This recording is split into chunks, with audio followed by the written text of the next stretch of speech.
اسلامی مہینوں کے لحاظ سے جس مہینے میں اور آپ اس وقت موجود ہیں، یہ اسلامی اور قمری سال کا 7واں مہینہ ہے،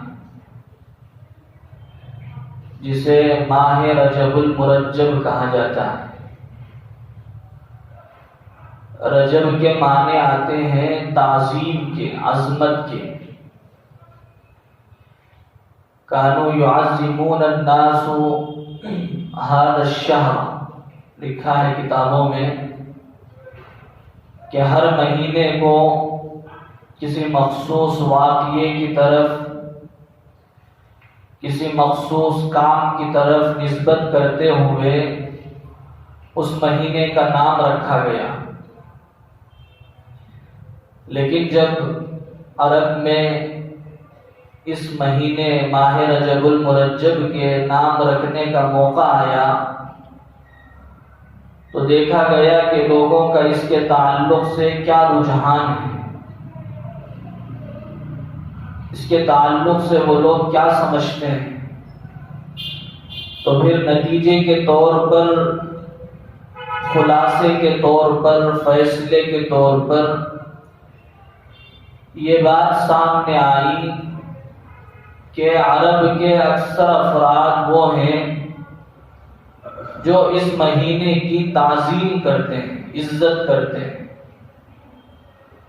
اور عربی میں رجب کہتے ہیں تعظیم کرنے کو، عزت کرنے کو۔ تو پھر اس کا نام ہی رکھ دیا گیا کہ یہ وہ مہینہ ہے جس مہینے کی لوگوں کی طرف سے، جس مہینے کی تعظیم پائی جاتی ہے، عظمت پائی جاتی ہے۔ تو رجب کے معنی ہیں تعظیم کے، عظمت کے، عزت کے۔ اسی طرح اللہ رب العزت نے قرآن مجید میں بھی یہ بات ارشاد فرمائی، ان عدت الشہور عند اللہ، کہ مہینوں کی جو تعداد ہے اللہ کے نزدیک وہ 12 مہینے۔ کتنے ہیں؟ 12 مہینے۔ یہ 12 مہینے سال کے، اور ہر مہینے میں 28، 29، 30 دن کا متعین ہونا، اور ہر دن میں 24 گھنٹوں کی تعین، یہ سب انسانوں کی طرف سے نہیں ہے، بلکہ یہ سب کا سب اللہ کی طرف سے، اللہ ہی نے پہلے سے طے کر کے اس کو بنایا ہے۔ نظام چلتا ہے سورج کی طرف سے بھی، اور نظام کو اللہ نے چلایا چاند کے ذریعے بھی، تو اس کے حساب سے دن رات متعین کیے اور ان کو غلامی پر لگایا۔ تو اللہ تعالیٰ یہ فرماتے ہیں کہ ان عدت الشہور عند اللہ 12 شہرا فی کتاب اللہ، کہ اللہ کی کتاب لوح محفوظ میں اللہ کے نزدیک یہ چیز طے ہے کہ سال کے 12 مہینے ہوں گے۔ اور یہ کب سے ہے؟ میں نے محرم الحرام کے موقع پر بھی اس کی تھوڑی وضاحت کی تھی کہ یوم خلق السماوات والارض، یہ سال کے 12 مہینے جو متعین ہیں یہ کل پرسوں سے نہیں ہے، بلکہ جس دن اللہ تعالیٰ نے آسمان و زمینوں کو پیدا کیا اسی وقت سے اللہ رب العزت نے سال کے 12 مہینے طے فرمائے۔ سمجھ میں آ رہی؟ پھر آگے فرمایا منہا 4 حرم، کہ ان 12 مہینوں میں 4 مہینے حرمت والے ہیں۔ حرمت کے معنی حرام کے نہیں، حرمت کے معنی محترم کے۔ جیسے ہم اللہ کے گھر کو، خانہ کعبہ کو بیت اللہ الحرام کہتے ہیں، ارے کہتے نہیں کہتے، حرم کہتے ہیں۔ حرم کا کیا مطلب؟ کہ حرام نہیں، بلکہ حرم کا مطلب ہے محترم. لفظ حرام مشترک ہے، ملا ہوا ہے. ایک چیز جو حرام ہے اس کے لیے بھی اس کا استعمال ہوتا ہے، اور ایک چیز وہ جس کے اندر شرافت ہوتی ہے، احترام ہوتا ہے، قابل عظمت چیز ہوتی ہے، اس کے لیے بھی لفظ حرام کا استعمال کیا جاتا ہے. بیت اللہ الحرام استعمال ہوتا ہے، حرم کہتے ہیں. حرم کا حصہ، ہل کا حصہ پھر حرم کا حصہ کہا جاتا ہے. تو اللہ رب العزت نے یہ بات ارشاد فرمائی کہ سال کے ان 12 مہینوں میں 4 مہینے حرمت والے ہیں، احترام والے ہیں. سب سے پہلے ہم میں سے بعض وہ ہیں جن کو سال کے ان 12 مہینوں کے نام تک بھی معلوم نہیں. ہم میں سے بعض کو انگریزی سال کے ماہ ہم کو یاد ہے کہ وہ جنوری سے اس کا آغاز ہوتا ہے اور دسمبر پر اس کا اختتام ہوتا ہے. جنوری، فروری، مارچ، اپریل، مئی سب معلوم ہے. اسی طرح قمری چاند کے اور اسلامی جو مہینے ہیں ان کا آغاز ہوتا ہے بقرعید کا جو مہینہ ہے ذی الحجہ، اس مہینے کے مکمل ہونے کے بعد عید الاضحیٰ کے 19 یا 20 دن کے گزرنے کے بعد جو مہینہ آتا ہے اسے کہتے ہیں محرم الحرام، محرم کا مہینہ. وہاں سے اس کا آغاز ہوتا ہے اور جو بقرعید کا موقع آتا ہے اس بقرعید کے موقع پر عید الاضحیٰ کے 19 یا 20 دن کے بعد یہ ہجری سال مکمل ہو جاتا ہے. تو اس کا پہلا مہینہ محرم الحرام ہے، دوسرا مہینہ صفر المظفر ہے، تیسرا مہینہ ربیع الاول ہے جو ہمارے نبی کی پیدائش کا مہینہ ہے، چوتھا مہینہ ربیع الثانی ہے، پانچواں مہینہ جمادی الاولیٰ ہے، چھٹا مہینہ جمادی الثانیہ ہے، اور یہ 7واں مہینہ رجب المرجب ہے. پھر اس کے بعد شعبان کا مہینہ ہے، شوال رمضان المبارک کا مہینہ ہے 9واں مہینہ، 10واں مہینہ شوال المکرم کا مہینہ ہے، 11واں ذی القعدہ کا مہینہ ہے، اور 12واں ذی الحجہ ہے. تو یہ سال کے 12 مہینے ہیں. تو اللہ تعالیٰ نے ارشاد فرمایا کہ ان سال کے 12 مہینوں میں یقیناً رمضان المبارک کا مہینہ بڑی شرافتوں کا حامل ہے، بڑی کرامتوں کا حامل ہے، لیکن اس کے باوجود اللہ تعالیٰ نے یہ فرمایا کہ سال کے 12 مہینوں میں 4 مہینے بڑے احترام کے حامل ہیں. ان 12 مہینوں میں جو 4 مہینے ہیں اللہ کے نبی علیہ السلام نے حدیث میں اس کو متعین کر کے فرمایا.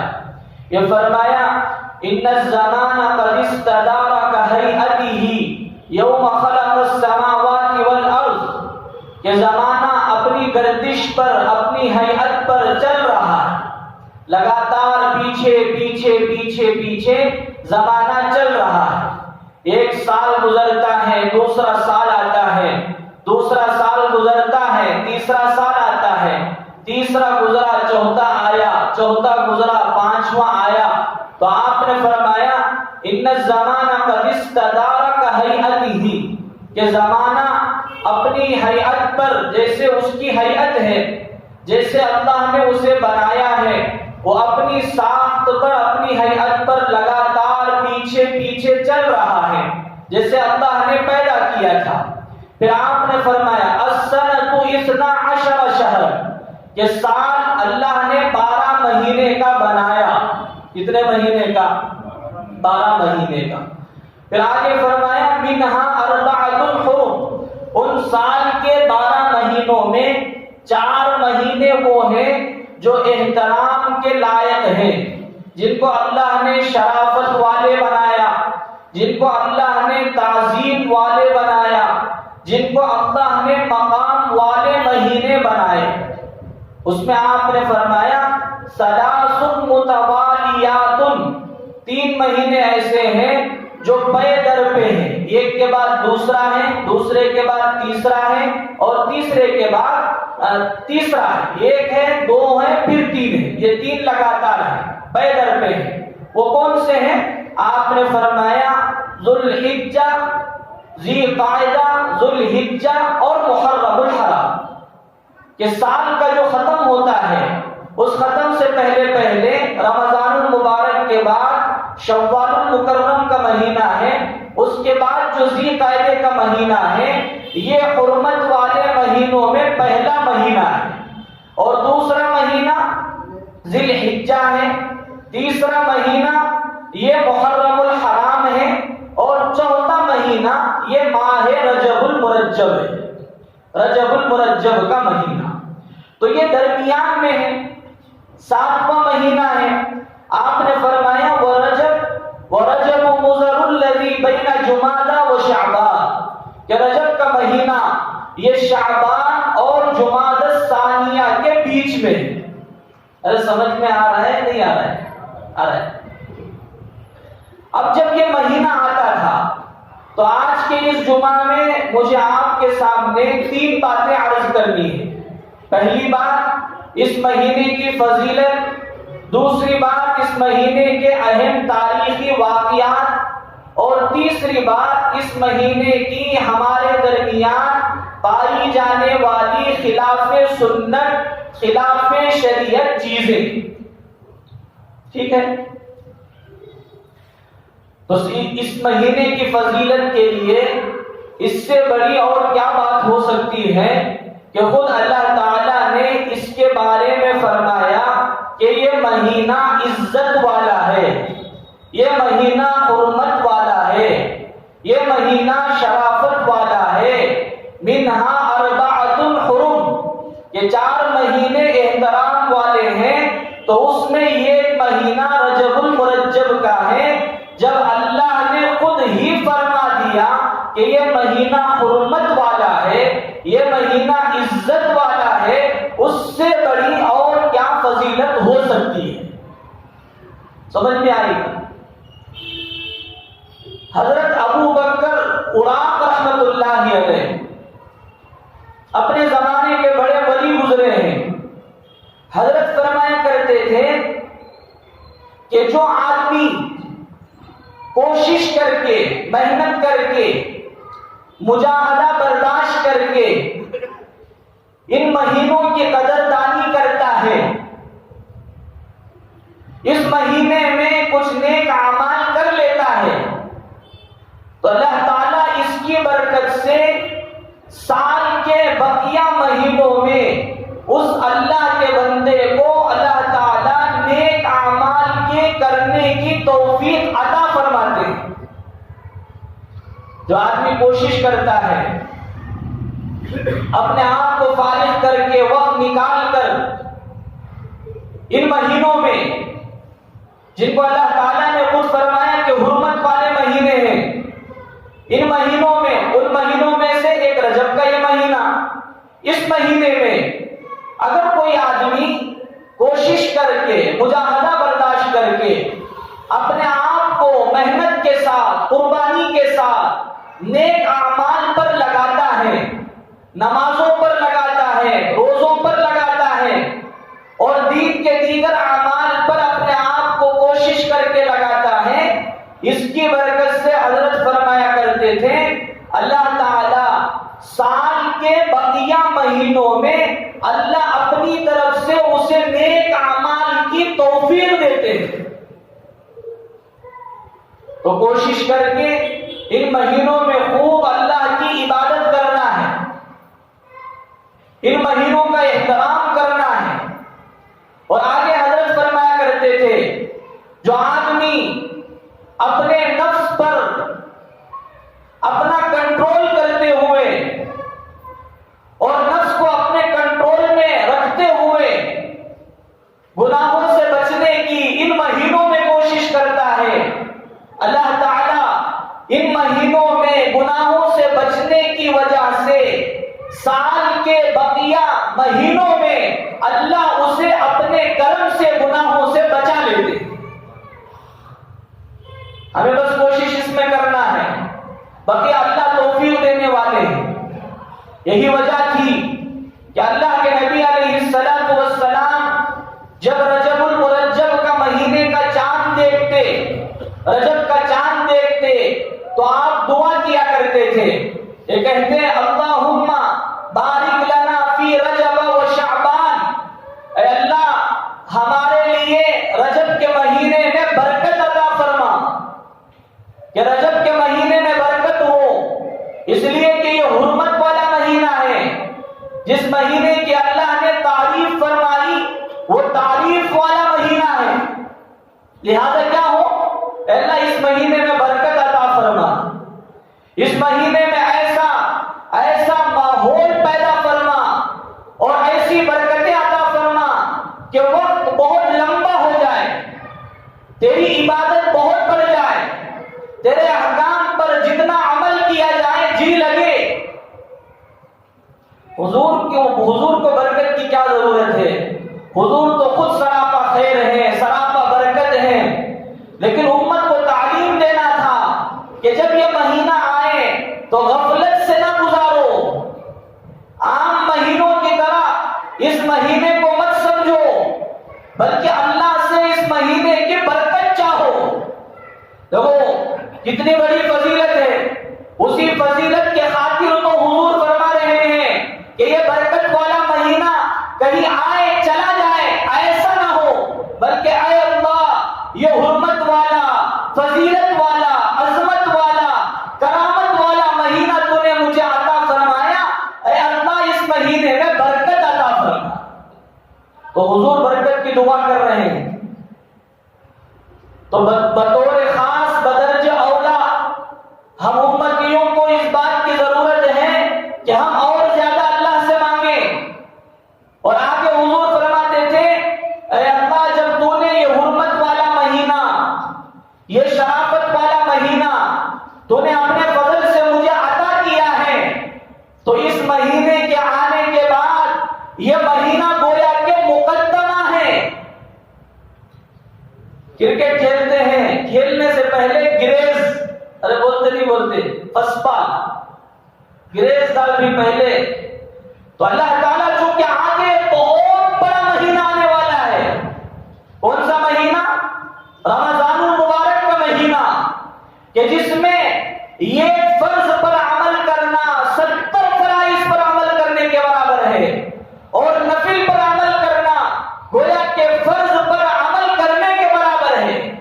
اس لیے اللہ کے نبی علیہ السلام یہ مانگا کرتے تھے وَبَلِّغْنَا رمضان، اے اللہ شعبان کے مہینے میں بھی برکت عطا فرما، رجب کے اس مہینے میں بھی برکت عطا فرما، اور جب تو نے اپنے کرم سے محرم الحرام سے سال کا آغاز کیا ہے، محرم الحرام کا مہینہ تو نے عطا کیا، اس کے بعد محرم الحرام کے بعد سفر کا مہینہ تو نے عطا کیا، ربیع الاول کا مہینہ عطا کیا، ربیع الثانی کا مہینہ عطا کیا، جمادی الاولی جمادی الثانیہ کا مہینہ تو نے اپنے فضل سے عطا کیا، اور تو نے اپنے ہی کرم سے اپنے حرمت والے مہینوں میں آخری مہینہ رجب المرجب تک جب تو نے پہنچا دیا ہے، اے اللہ اس میں برکت عطا فرما، اور اپنے اسی فضل سے رمضان کا مہینہ عطا فرما۔ تو رمضان کا مہینہ چاہیے، رمضان کا مہینہ حضور مانگ رہے ہیں کہ رمضان تک پہنچائیے۔ حضور کی تمنا یہ تھی کہ اللہ سے فوراً ملاقات کرے، لیکن رمضان کا مہینہ کتنا عظیم مہینہ، اس کے لیے یہی سے تیاری، رجب کے مہینے ہی سے تیاری۔ جیسے ہم لوگ شادی کے لیے 4 مہینے 5 مہینے پہلے تیاری شروع کر دیتے ہیں، اور ایک بڑا کام ہوتا ہے گھر کا، اس کے لیے سال کے 6 6 مہینے تیاریوں میں ہم لگاتے ہیں، حضور نے تعلیم دی کہ ان چیزوں میں وقت لگانے کی ضرورت نہیں۔ اگر تیاری کرنے کی کوئی چیز ہے تو وہ رمضان المبارک کے لیے تیاری کرنے کی ضرورت ہے۔ اس کے لیے رجب سے تیاری کرو، اس کے لیے اللہ سے مانگو، اللہم بارک لنا فی رجب و شعبان وبلغنا رمضان، کہ اللہ شعبان کے مہینے میں بھی برکت دے، رجب کے مہینے میں بھی برکت دے، اور اپنے کرم سے، جس کرم سے تو نے یہاں تک پہنچایا، اسی کرم سے رمضان تک پہنچا۔ سب بولو آمین۔ اللہ ہم سب کو پہنچائے، اور رمضان جب ملے تو خوب عبادتیں کر کر اپنی زندگی کے سارے گناہوں کو دھو لینے کی اللہ ہم سب کو توفیق عطا فرمائے۔ تو اتنی فضیلت ہی کافی ہے اس مہینے کے لیے کہ اللہ کے نبی نے دعا مانگی، برکت کی، اور اللہ نے اس کی تعریف کی۔ آگے اہم تاریخی واقعات میں بے شمار واقعات ہیں، ان گنت واقعات۔ ان واقعات میں ایک واقعہ یہ لکھا ہے کہ اللہ کے نبی علیہ السلام کی ازواج مطہرات میں سے 11 بیویاں ہیں، لیکن ان بیویوں کے علاوہ آپ کی ایک باندی تھی جس سے حضرت ابراہیم پیدا ہوئے، اور یہ باندی جو آئی تھی ماریہ قبطیہ، سب نام جانتے ہیں کہ حضرت ماریہ قبطیہ یہ آپ علیہ السلام کی باندی ہیں جن سے حضرت ابراہیم پیدا ہوئے۔ وہی وہ موقع تھا کہ جب حضرت ابراہیم کا وصال ہوا تو آپ علیہ السلام بے ساختہ رونے لگے، بہت روئے تھے آپ۔ 18 مہینے کا بچہ گود میں ہے، حضرت ابراہیم کا وصال ہو گیا۔ اسی دن سورج گرہن کا واقعہ بھی پیش آیا اللہ کی طرف سے۔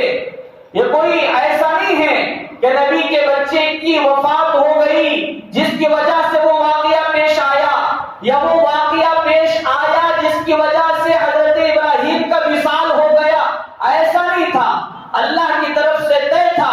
تو وہ قصہ مختصر، یہ جو باندی ماریہ قبطیہ آئی تھی، یہ دراصل اسکندریہ جو ملک مصر کا ایک شہر ہے، وہاں کا ایک بادشاہ تھا مقوقس، اس کا نام ہے مقوقس بادشاہ۔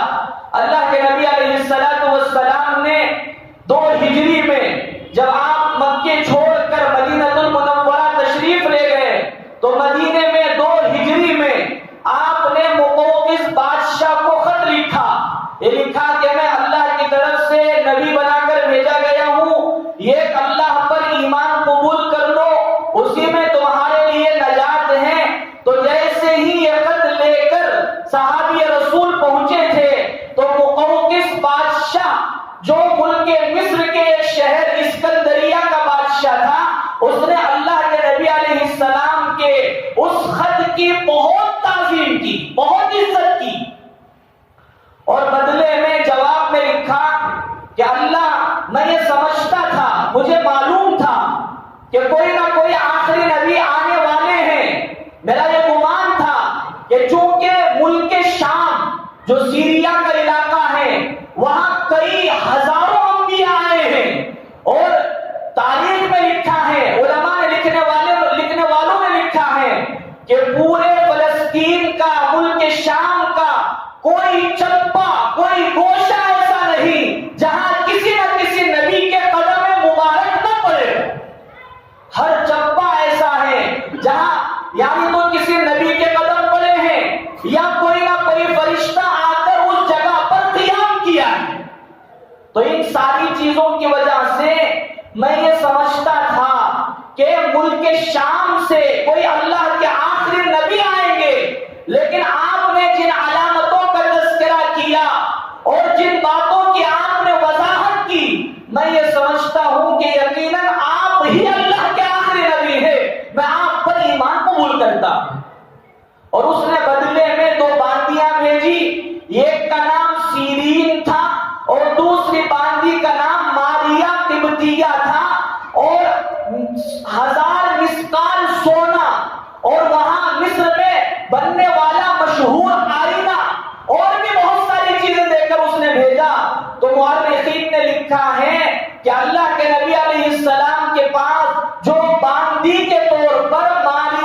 قدسیہ آئی، اس کے لیے ذریعہ کون بنے؟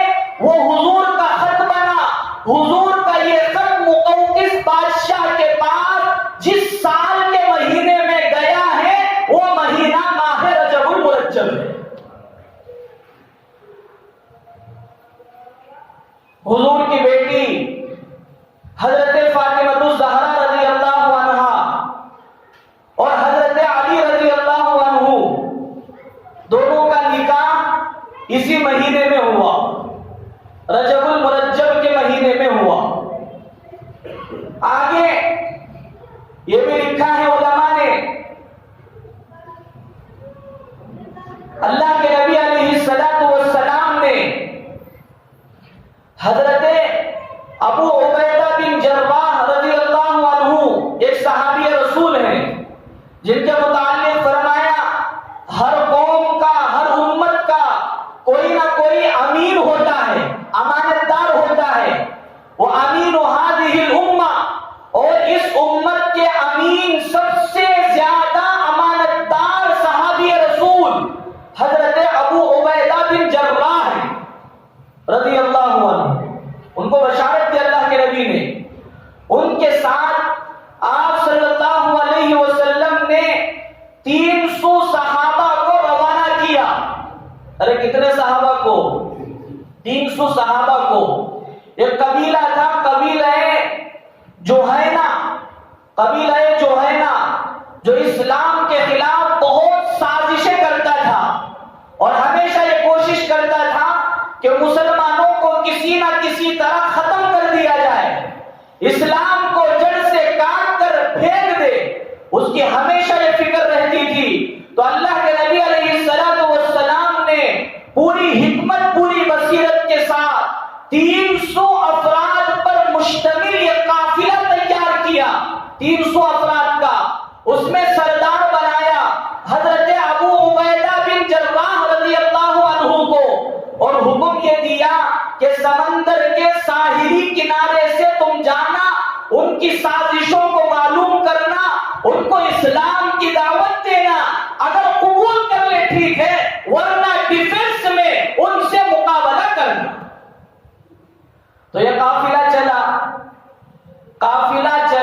تو ایسے حالات تھے اور ایسی پریشانیاں، ایسا فقر تھا کہ چند دن تک جو کھانا ان کو نصیب تھا، مہیا تھا، وہ تو کھاتے رہے۔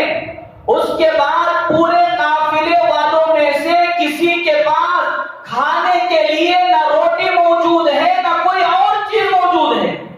300 صحابہ ہیں۔ حضرت ابو عبیدہ بن جراح رضی اللہ عنہ نے کہا کہ جس کے پاس جو ہے وہ سب جمع کرو۔ صحابہ کے پاس عام طور پر جو ہوتا تھا وہ کھجور ہوتا تھا۔ ارے کیا ہوتا تھا؟ کھجور۔ سارے صحابہ نے کھجور جمع کیے، سب جمع کر لیے، تو ان سارے کھجوروں کو چھوٹے چھوٹے 2 تھیلوں میں رکھ دیا گیا۔ اب یہ طے ہوا آپس کے مشورے سے کہ اس پوری جماعت کے جو ذمہ دار، سردار، امیر ہیں حضرت ابو عبیدہ بن جراح رضی اللہ عنہ، روزانہ ایک صحابی مجاہد کو 1 کھجور دیں گے۔ پورے دن کا گزر کس پر ہوتا تھا؟ ارے بولو، 1 کھجور کے اوپر۔ حضرت جابر بن عبداللہ رضی اللہ عنہ واپس آ کر کارگزاری سنائے۔ ارے جاتے ہیں قافلے تو واپس آ کر سناتے نہیں، ایسا ہوا ویسا ہوا۔ خاص طور سے عمرے کو گئے تو کہاں بیٹھے ہوئے کارگزاری مقصد نہیں رہتا۔ مقصد کیا رہتا ہے تو سامنے والا سمجھیں دے میں بھی حج کر کو ہوں، میں بھی عمرہ کر کو ہوں۔ مقصد یہ رہتا ہے، اللہ حفاظت فرمائے۔ ضرورت تذکرہ ہوتا ہے، میں بھی زمزم پیا۔ ارے گیس والا پیتا ہے، نہیں پیتا۔ وہاں جا کو زمزم نہیں پینے والا منافق ہونے جا رہا ہے، زمزم نہیں پی رہا ہے، یا زمزم جس سے پیا نہیں جا رہا ہے، آپ نے فرمایا وہ منافق ہے۔ اگر کسی کو زمزم راس نہیں آ رہا ہے تو وہ سمجھ جائے کہ میں منافق ہوں، دینے جا کو بہت ہم نہ سٹھوڑا نہیں بھی بستری سٹھوڑا سو. آپ منافق ہیں, توبہ کیجئے, اللہ سے مانگیے کہ اللہ زمزم کا پینا میرے لیے آسان فرما. اگر آپ زمزم نہیں پی رہے ہیں, یہ آپ کے دل کا نفاق ہے, یہ جب تک ختم نہیں ہوگا مبارک پانی آپ کے پیٹ میں نہیں جا سکتا. تو خیر قصہ مختصر کارگزاری سنائی تو حضرت جابر سے کسی نے پوچھا یہ کھجور پر آپ کیسے گزارا کرتے تھے؟ یہ کھجور پورا دن, اور کرنا کیا ہے؟ کیا کھجور کھا کے سو جانا؟ کیا کرنا؟ کھجور کھا کر وہ جہاد کرنا ہے, مقابلہ کرنا ہے اغیار کے ساتھ. مجاہد کو یہ کھجور. حضرت جابر بن عبداللہ سے جب کہا گیا تو آپ نے فرمایا کہ ہاں لگتا تو یہی تھا کہ یہ کھجور سے کچھ کام نہیں چلے گا. جب وہ کھجوروں کے دونوں تھیلے بھی ختم ہو گئے پھر پتا چلا کہ یہ کھجور اللہ کی کتنی بڑی نعمت ہے. اس کے بعد وہ بھی ختم ہو گئے. اسی غزوے کو غزوہ ذات الخبط بھی کہتے ہیں کہ جب کھجوروں کے تھیلے بھی ختم ہو گئے, دن میں یہ کھجور ملتا تھا. آج بیٹھ کر نالائقوں کا, احمقوں کا, پاگلوں کا صحابہ پر تبرہ کرنا آسان ہے. کیا آج ہی کرے وہ بڑے بڑے جاہل مٹھوس قسم کے انسان اور نام نہاد علماء میں سے بھی ایسے ہر درجے کے کمینے اور فاسق قسم کے انسان صحابہ پر انگلی اٹھاتے ہیں. صحابہ پر انگلی اٹھاؤ گے ایمان تمہارا ختم ہو جائے گا. صحابہ پر کچھ نہیں کہہ سکتے. الصحابۃ کلھم عدول, صحابہ سارے کے سارے پاک باز ہیں. ان کے آپسی اختلاف ان کے حوالے. حضرت علی حضرت امیر معاویہ میں آپس میں جنگ ہوئی, 12,000 مسلمان شہید ہوئے. اللہ کے نبی نے پہلے ہی سنا دیا تھا کہ حضرت علی کے ساتھ لڑنے والے, حضرت امیر معاویہ کے ساتھ لڑنے والے جتنے شہید ہوں گے سارے کے سارے جنت میں جائیں گے. ارے جس کو اللہ کے نبی نے جنتی قرار دیا تو اپنے دعوے کی بنیاد پر, میں اپنی کم ظرفی اپنے دعوے کی بنیاد پر کسی صحابی پر انگلی اٹھاؤں, اپنے ایمان پر خیر بنا کہ اللہ نے تجھے مسلمانوں کی فہرست میں رکھا ہے. اگر اللہ کا طیش آ گیا, غصہ آ گیا تو اللہ دنیا ہی میں ایسا ذلیل کرے گا کہ کسی مسلمان کے قبرستان میں تیرا جنازہ دفنایا نہیں جا سکتا. تو صحابہ پر کچھ نہیں کہہ سکتے. سارے کے سارے صحابہ پاک باز ہیں, عادل ہیں. ان کی قربانیاں سوچو, یہ کھجور کو پورا دن گزارتی تمہیں کوئی ہے مائی کا لال جو پورے یہ ناشتے میں بریانی, دوپہر میں اچھا کھانا, شام میں اچھا وقتا کھا کو بھی ناشکری جاتی تھی. ارے جا کے ایسا نہیں, ایسا رہنا تھا, نمک کم ہو گئے, مرچیں زیادہ ہو گئے, ہلدی ڈگری پورے کھانے میں, ناشکری نہیں جاتی. صحابہ کا مزاج کیا, یہ کھجور پر پورا دن کا بسر, پورا دن گزار رہے. جب کھجوروں کے تھیلے بھی ختم ہو گئے, حضرت جابر بن عبداللہ فرماتے ہیں اس کے بعد کھجوروں کی قیمت معلوم ہوئی. اس کے بعد ہم نے پتے چبائے. کیا چبائے؟ پتے چبائے صحابہ. ذات الخبط اس غزوے کو کہتے ہیں. خبط کے معنی پتا, پتے والا غزوہ, کہ صحابہ نے پتے چبائے اپنے پیٹ کو سنبھالنے کے لیے, بھوک کو ختم کرنے کے لیے, جس کے نتیجے میں بولنا تو نہیں چاہیے. علماء نے وضاحت کی کہ حضرات صحابہ جب فارغ ہونے کے لیے جاتے تو جس طرح ایک بکری کی غلاظت ہوتی ہے, صحابہ کی غلاظت میریا بن گئی تھی. ایسا مجاہدہ, جبڑے پھٹ گئے پتے چبانے کی وجہ سے. دانتوں کے اوپر کے آخری جو حصے جبڑے ہوتے ہیں, حضرات صحابہ میں سے کئی صحابہ کے جبڑے پھٹ گئے, کلی کرتے تھے, خون نکلتا تھا.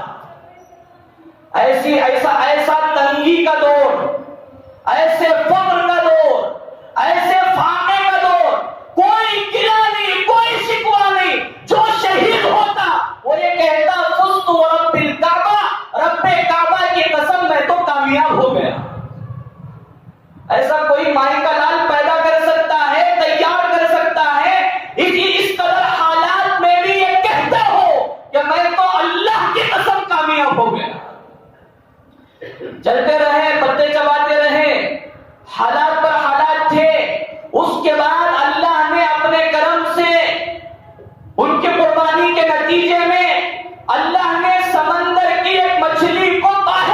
مچھلیاں سمندر سے باہر پھینک دیا.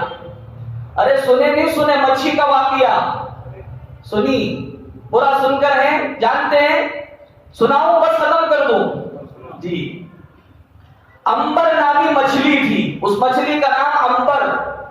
بخاری شریف کی روایت ہے، حضرت جابر بن عبداللہ رضی اللہ عنہ فرماتے ہیں کہ وہ مچھلی اللہ نے اتنی بڑی عطا فرمائی، اتنی بڑی عطا فرمائی، ایسے لگتا تھا کہ کوئی مچھلی نہیں ہے بلکہ سمندر کے درمیان جو پہاڑ جیسے ٹیلے ہوتے ہیں، ہمیں یہ لگ رہا تھا کہ یہ کوئی چھوٹا پہاڑ.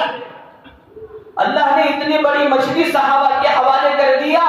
اس میں 300 صحابہ 18 دن تک اس مچھلی سے لگاتار کھاتے رہے اور مدینے کو لوٹے تو حضور کے پاس بھی وہ مچھلی لے کر آئے. قربانی تو پہلے حالات آئیں گے، مجاہدہ ہوگا، قربانیاں دی جائیں گی، اس کے بعد اللہ تعالیٰ راستے کھولتے ہیں. آج کوئی قربانی نہیں.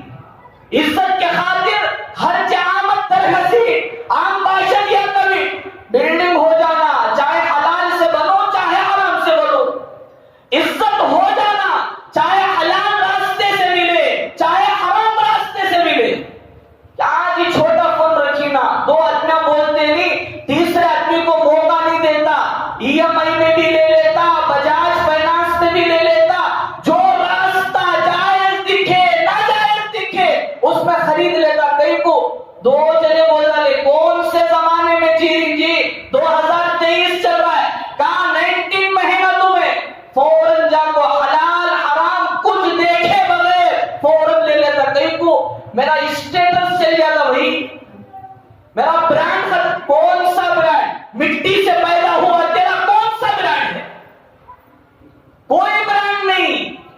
اگر تو جنت میں جاتا ہے اپنے ایمان اپنے اعمال کی بنیاد پر، جب تو تیرا برانڈ ہے، تیرا لیول ہے، تیرا اسٹیٹس ہے، ورنہ تو آگ کے حوالے ہوگا.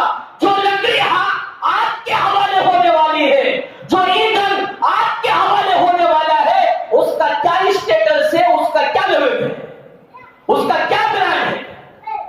جس بدن کو کیڑے کھا جائیں گے، جس آنکھوں میں آگ کی سلاخیں ڈالی جائیں گی، جس منہ میں حرام کے کھانے کی وجہ سے لوہے کی زنجیریں ڈال کر کھینچا جائے گا، اس کا کیا برانڈ ہے، اس کا کیا اسٹیٹس ہے، اس کا کیا لیول ہے؟ اس کا کوئی لیول نہیں. اور اللہ نے ایسی مچھلی عطا فرمائی، وہ قربانی دینے کے بعد حالات کو مسائل کو بغیر کسی گلے شکوے کے برداشت کرنے کے بعد کہ حضرت ابو عبیدہ بن جراح نے اس میں لطف اٹھایا. جب مچھلی کا سارا گوشت ختم کر رہے تھے، اس کی 2 پسلیوں کی ہڈیوں کو نکال کر 2 ستونوں کی طرح کھڑا کیا. ایک صحابی تھے اس معرکے میں، اس غزوے میں، جن کا نام تھا قیس ابن سعد ابن عبادہ. ایک صحابی ہیں جو حضرات صحابہ میں سب سے زیادہ لمبے صحابی، بڑی ہائٹ تھی ان کی. اور ان 300 صحابہ میں جتنے لوگوں کے پاس، جتنے حضرات صحابہ کے پاس اونٹ موجود تھے، ان تمام اونٹوں کا جائزہ کر کے سب سے بڑا اونٹ جس کے پاس ہے اس کو بلایا گیا، اس سے اس اونٹ کو لیا گیا، سب سے ہائٹ لمبا اونٹ. اس اونٹ پر حضرت قیس ابن سعد ابن عبادہ کو بٹھایا گیا. بٹھا کر یہ کہا کہ اس مچھلی کی 2 پسلیوں کے بیچ سے تم گزرو. حضرت قیس ابن سعد ابن عبادہ، حضرت جابر، حضرت ابو عبیدہ بن جراح، سارے صحابہ کی جماعت یہ فرماتی ہے کہ اس لمبے اونٹ پر بیٹھ کر لمبے قد کے صحابی حضرت قیس ابن سعد ابن عبادہ گزر گئے. حضرت قیس کا سر اس مچھلی کی پسلی کو نہیں لگا. جس کی پسلی اتنی بڑی، وہ مچھلی کتنی بڑی ہوگی. پھر حضرت ابو عبیدہ بن جراح نے اس مچھلی کی آنکھ کا جو حلقہ ہوتا ہے، ارے ایک باریک پتھر ہوتا نہیں، کنچی جو ہوتی ہے اس کے اطراف و اپنا اس کا ایک حلقہ ہوتا ہے، اس حلقے کو الگ سے نکال کر زمین پر رکھا، اس نے صحابہ سے کہا کہ بیٹھ جاؤ، اس مچھلی کی آنکھ کے حلقے میں 13 صحابہ بیٹھے، اس کے باوجود اس کے اندر جگہ باقی تھی۔ اتنی بڑی مچھلی اللہ نے عطا فرمایا اپنے قبضے قدرت سے۔ تو یہ جو واقعہ پیش آیا کہ یہ 300 صحابہ کا قافلہ چلا اور یہ سارا قصہ پیش آیا، یہ کون سے مہینے میں قافلہ چلا تھا؟ مورخین نے بیان کیا کہ اسی مہینے رجب المرجب کا یہ واقعہ ہے۔ غزوہ یرموک کی لڑائی ہوئی حضور کے زمانے کے بعد، حضرت عمر رضی اللہ عنہ کے دور میں، قصہ مختصر اور کیا ہوا تفصیل ہے، اور اس مہینے میں ہم کیا کرتے ہیں، کیا کرنا چاہیے، آئندہ عرض کیا جائے گا۔ دعا فرمائیں اللہ تعالی ہم سب کو اسلام کی تمام تعلیمات کو سمجھ کر عمل کرنے کی توفیق نصیب فرمائے۔ سب کریں گے انشاءاللہ۔ اسی کے ساتھ ساتھ اس واقعے سے جو بطور خاص ایک سبق ہمیں ملا کہ حضرات صحابہ جتنے ہیں ان تمام صحابہ کی ہم قدر کریں گے انشاءاللہ۔ ارے بولو سب کریں گے انشاءاللہ۔ کوئی کچھ بھی بول دے، اسے کیا معلوم، پاگل ہونے دیوانہ، اسے کچھ بھی معلوم نہیں، صحابہ کون کیا معلوم۔ اگر صحابہ نہ ہوتے قرآن مجید کی جو سورہ فاتحہ آج کا ایک اچھا انسان اور ایک کمبخت جاہل قسم کا انسان پڑھتا ہے، اس سورہ فاتحہ کے الحمدللہ کا الف تک اسے نہیں معلوم ہوتا، وہ بھی ملا ہے صحابہ کے سجدے سے۔ اللہ نے مہر لگا دی کہ اولئک هم الراشدون، کہ صحابہ کی آج ایک میں آپ کو وضاحت کرتا ہوں۔ سلمان ندوی صاحب وہ اہل حق سے نکل رہے ہیں، اس وقت بنگلور شہر میں ان کا فتنہ بہت پھیل رہا ہے، خاص کر جن کے ان سے پرانے تعلقات تھے، بڑے زبردست عالم ٹھیک ہے تھے، اگر صحابہ سے اختلاف کرے گا، قرآن سے اختلاف کرے گا، اس کے علم کا بھی کوئی اعتبار نہیں، اس لیے کہ علم کا اعتبار اسی وقت ہوگا۔ ہمارے ہاں علم سے زیادہ رابطہ ہے، صحابہ کو نہیں مانتا، صحابہ پر کوئی کیچڑ اچھالتا ہے، اس کے علم کا کوئی اعتبار نہیں۔ اللہ کی بات کو مانو، اللہ نے صاف فرمایا وَكُلًّا وَعَدَ اللَّهُ الْحُسْنَى، سارے کے سارے صحابہ، کم و بیش 1.25 لاکھ صحابہ، سب کے لیے اللہ نے جنت کا فیصلہ فرما دیا۔